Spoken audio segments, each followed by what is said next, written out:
So, watching this movie, Mea Culpa, great movie. Excellent job, Kelly Rowland, Shannon Thornton with her gorgeous stuff. That woman is fine. And all the supporting actors and actresses, etc. and so forth.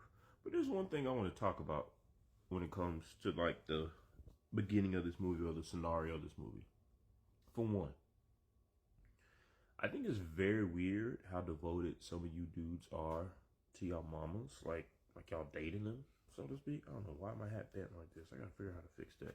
But some of y'all just weirdly devoted to y'all mamas, and I don't understand how or why, even as a psychologist, because there should be a line or degree of separation that's not happening. That's very bizarre, because Lord forbid, hopefully you're not sleeping with your mother, but a lot of you act like boyfriend and girlfriend, which is so weird. It's extremely weird, the level of devotion some of y'all had to your mothers. And I know we could say it's partly Stockholm syndrome, etc. and so forth, but at some point in time, you gotta take some level of accountability to say, nah, you need to have boundaries with your mamas. You need to set some guidelines with your mama. You need to do this, you need to do that. I just talked about that in my last video. But the other thing I want to talk about is a lot of you girls is mama's girls too.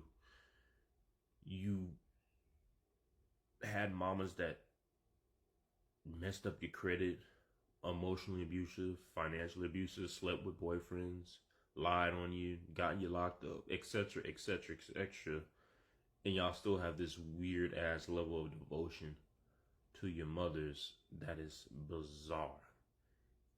And I'm gonna say it like this: just because you're related to somebody doesn't make them family. It doesn't. People make mistakes. I'm not saying that doesn't happen, but some of the shit y'all go through with y'all parents and still deal with them is bananas. Because it's like, if you just learn to set that boundaries, or even if it meant cutting them off, your life from a mental, financial, and physical standpoint would be 100 times better.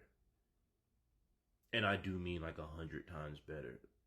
Because while you think her asking for money, $50 every other day or every week doesn't add up, after 4 weeks, that's $200 a month. And it's really bizarre to me. It's like going into a job, telling your boss he's stupid and expecting not to get fired. Or going into a job being disrespectful, or being a disrespectful waitress or waiter and expecting a tip. That's what it's like when y'all be dealing with y'all moms. Y'all be paying them to be disrespectful to y'all, which is fucking bananas. But the last piece I want to talk about is, and not all the case, but a lot of what I've seen, a lot of y'all women are real disrespectful to dudes and their mamas for no reason. To say a lot of y'all got shitty mamas.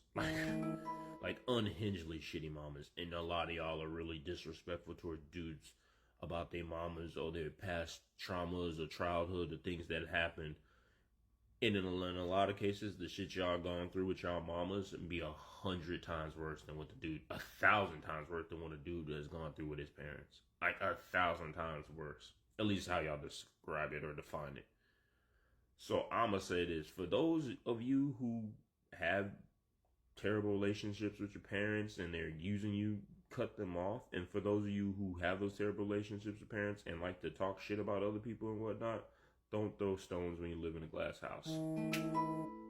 I'm just saying, it's crazy, you get upset and you talk about how his mama made him go live with his grandmother and your mom was trying to pimp you out to the local pastor.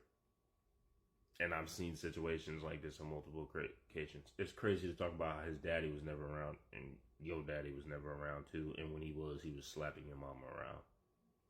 And then she in turn slapped you around. I'm just saying it's weird to throw stones when you live in a glass house. But that's me.